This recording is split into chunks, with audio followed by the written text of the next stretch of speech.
What's up, everybody? In this video we're going to be making something a little different, something that, well, you wouldn't expect someone like me to make, but I'm making this for my wife's father. So it's called kare, and it's a Filipino stew. It's really popular, actually. I guess you'd say it's equivalent to their macaroni and cheese. And ultimately, you can use a lot of different types of meats and stuff for it, but traditionally, oxtail. And the whole reason why I decided to make this is because of this right here. Oxtail is actually pretty expensive. So anytime that I see that it's on sale, I'm going to get it, right? Makes it look like I spent more money on the dish than I did, right? So what I've got is a couple of pounds of oxtail. You can use other types of meat and stuff, but usually it's oxtail. And I'm going to put a little bit of olive oil inside here in this. And this is actually a really easy dish to make. And I'm going to take the oxtail and I'm going to throw it inside here. Same with the other package of oxtail. So if you ever wondered, hey, what the hell do people use oxtail for? It's this. At least this is one of the things that you can use. For me, generally, as a rule of thumb, if I'm planning on boiling anything, I usually put some salt on it. Not only that, but this container is almost empty of salt, so let's just get rid of it. Now, a little bit later, we're going to be putting some peanuts in here. And I got unsalted peanuts. So if you have salted, you have to kind of keep that in mind, because when you add it, it's going to be salty.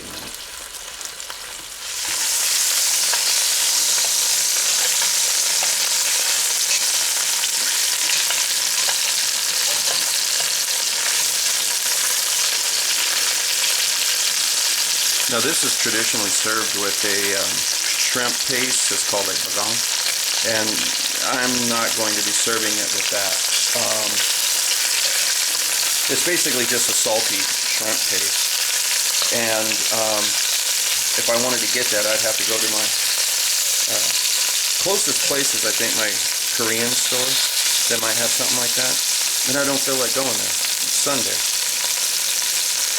I wasn't even going to make this, but when I was looking in the meat department, I saw it was on sale. I said, screw it, let's make it. And now I'm going to add just enough water to cover the meat. If you wanted to brown this a lot more, you could. To me, I don't really see a point behind it.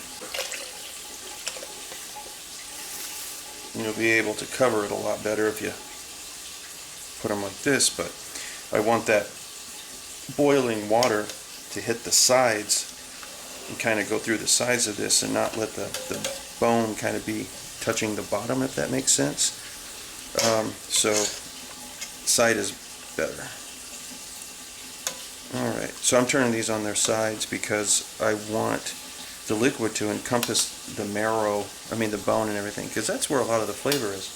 Now you can put this in a pressure cooker if you want, but you're going to lose some flavor. And that's probably good enough to get started. And then as this starts boiling down, I'll start adding just like a cup at a time or whatever. But I'm going to let this come to a full boil. I'm going to let this go ahead and just sit here and simmer and boil for like until it becomes tender. That's pretty much it, really. I'm just going to do it until it becomes tender. And right now I'm going to be adding a little bit of flavor to this oxtail by putting some fresh ground pepper. Okay, now this is something I can't really have, but if I put this in the water now, it'll permeate a lot better. This is not normal, but I'm putting a couple of bay leaves in. That bay leaf doesn't look fantastic or anything, but it'll work. That's not traditional for this though. But I want to mix up some of that black pepper inside there, as well as that bay leaf. Okay. And this is something else that is not really traditional, but I'm going to be doing it, and that is I'm going to be adding paprika to this to give it a little bit of color. Okay. Now, some people will use annatto. and other things to give it color, I'm gonna give it some paprika. It doesn't have, I mean, this much will give it a little bit of color, but it won't give it a lot of flavor. Okay, and you can add as much as you want, obviously. It's not a big deal. But that will give it a little bit of color. Some people will put beef bouillon in here. I'm against that, you know. But yeah, we're gonna let this boil. So while that's boiling, I'm gonna come over here on my dirty ass stove and we're gonna start the next thing. And what we're going to do is we're going to go ahead and basically we're just going to be sauteing some onions and some garlic and stuff. It's really not that big of a deal. We've done it 100 times. So I'm doing this on the opposite side of the stove. You're going, how are you doing it on the opposite side? Well, it's because the way I built my kitchen. So we're going to put some olive oil in here. Since I can't really eat onions, I buy them cut and frozen a lot of times for other people. So I would say for the amount, well, you know something? There we go. Let's say for the amount of beef oxtail that we have, that'll be adequate. Gonna put a little bit of garlic in this. Same thing. I just buy it pre-done a lot of times. A couple of cloves will probably be enough. You know something? Hang on. I'm gonna call that good. Black pepper again. There's a little bit of a secret. This is a little bit of hot sesame oil. Just putting a touch, not a lot. Now what we're going to do is we're just going to go ahead and let this saute for a while. That looks pretty good to me right there. And now at this point, a lot of people, what they would do is they would put some peanut butter in here. And I think peanut butter is kind of a cheesy way to do it. And it can be overpowering. Like if you put too much, it can be overpowering like real fast.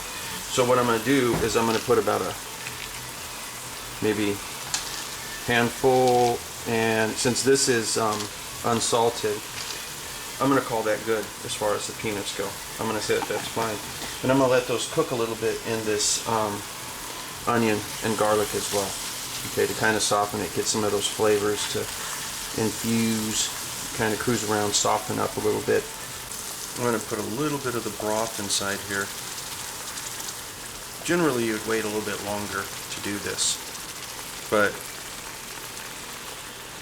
I'm trying to get a lot of the stuff on the side done, so when this is actually finished, you know, I don't have to do a whole hell of a lot. Okay, so we're just going to go ahead and let that kind of sit there for a while. Now everybody's family has their own recipe on kare in the Philippines. Like some of them are similar to others and others are completely different. So is there a right way or a wrong way? It's hard to say, and I think just at the end of it, as long as it tastes somewhat authentic and it's your recipe, or it seems like there's something a little special about yours, then you're doing it right. And I'm going to do something a little different with the rice, because this is usually served over rice. So what I'm going to do is I'm going to put brown long grain rice mixed with sweet rice, about 4 to 5 ratio. 4 to 1 ratio on those. And now what I'm going to do is I'm going to put a bunch of water in here, just kind of keep stirring it until the vast majority of the starch disappears. And then after I see that the water seems to be fairly clear, then I know it's basically ready to cook. And the way that you go about cooking this is you make sure that whatever the directions say on the bag or on the box, that's how much you add per. Now what I usually do is 2 to 1. So this was almost up here, so I'm going to do 2 glasses, and then that's probably going to be enough. Okay, so this beef, this oxtail, if you will, is close to what I'm looking for. It's close. It's not quite pulling off the bone, but I think within about 20 minutes it might. Okay, so I'm not going to add any more water to this. In fact, I'm going to let this probably drop down maybe about an inch. And by that time, this meat should be cooked enough where it'll be almost falling off the bone. And then I'm going to add my vegetables. My rice is finished. And the vegetables I'm going to be adding to this, real simple, green beans, bok choy. Okay? Nothing spectacular about that. But I'm also going to be adding some eggplant to it. But my eggplant, what I'm going to do is I'm actually going to take the eggplant, and grill it. I'm going to slice it up, and then I'm going to grill it, and then I'm going to cut it into some cubes and then throw it in here to give it a little bit more something special. So let me go ahead and do that, And then hopefully by the time that everything is done, by the time that this is tender enough, and I start throwing the vegetables, everything will make sense. What I did in this also is I added a little bit of smoked paprika to it as well, right? Just add a little bit of smoky flavor. A lot of times what they'll do is they'll take the rice and then they'll toast it to get a little smoky flavor. And instead, this time I said, you know, I'm not going to toast the rice. Instead, I'm going to put a little smoked paprika in there. Adds the color, adds some flavor. So, okay, so here goes the onions, garlic, and peanuts. Get that all in there. Bunch of frozen green beans. Now, usually you don't do it French style cut. Usually you just you just leave them whole. But that's what I'm putting in there, is that. Here's some bok choy. I'm not going to bother cutting it. I'm just going to twist it up and throw it in. This is washed, of course.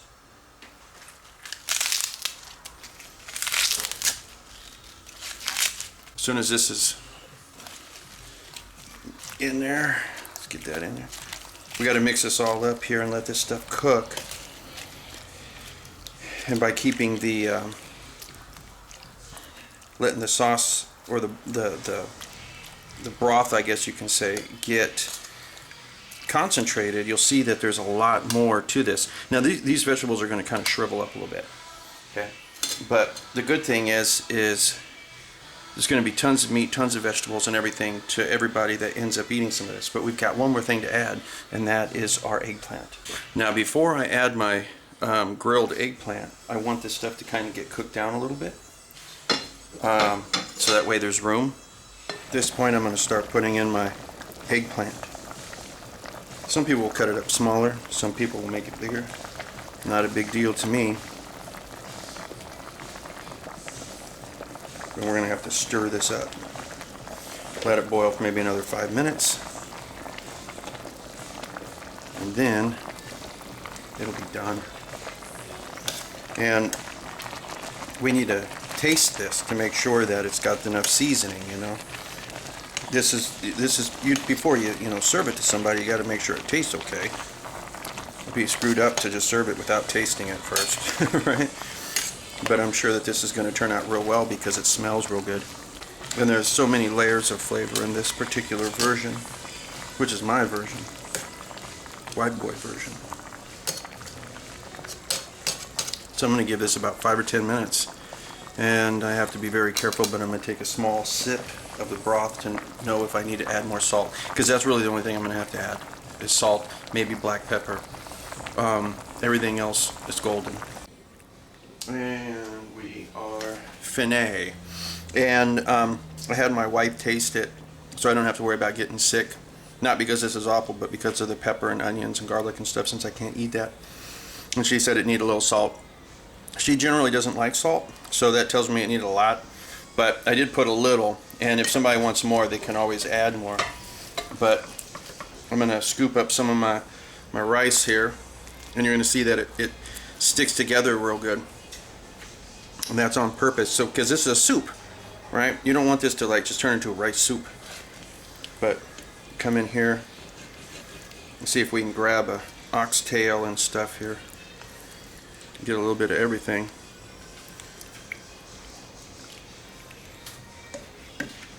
She likes bok choy and eggplant, so and then there's a little bit of oxtail in there. Let's see if I don't want to give her all of it.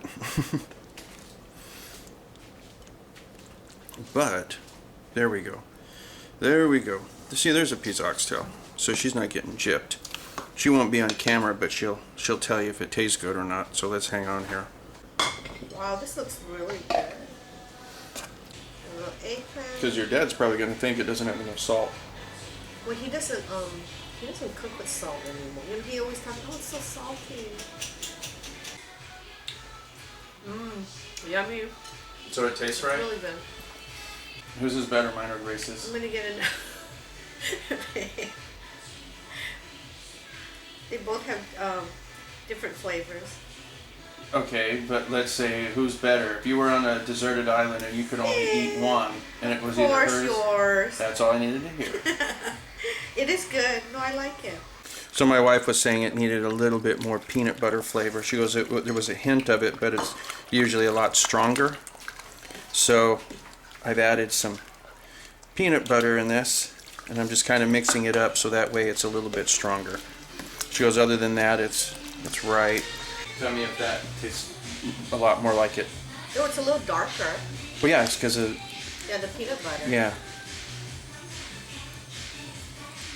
Yeah. That's more like it? Yeah. You could taste a little bit more. Okay. So, well, I was trying to take it easy with the peanuts, because last time you guys were like, it's like, man, you can taste the peanuts in this. It's like, it's almost like that's the only thing people could taste. Anyway, guys, that's it. My video. The only thing she's saying is that really it needed more peanut butter, or more peanut flavor. And I have to take her word for it. Last time I made it, it was like, everybody's like, man, there's a lot of peanuts. You can taste the peanuts. Everybody kept making that comment. So I'm like, well, I'm not going to put as much, you know, as I did last time. And I completely left out the peanut butter. But I guess the peanut butter is an important factor for it, in order to also thicken up the sauce a little bit. Who would have guessed? But anyway, that's that. Other than that, everything's good to go. That's how you go about making it. Just add some peanut butter. And how much? Maybe 1/3 cup or 1/4 cup. Something along those lines, and you're probably good. Anyway, guys, till next time, talk to you later.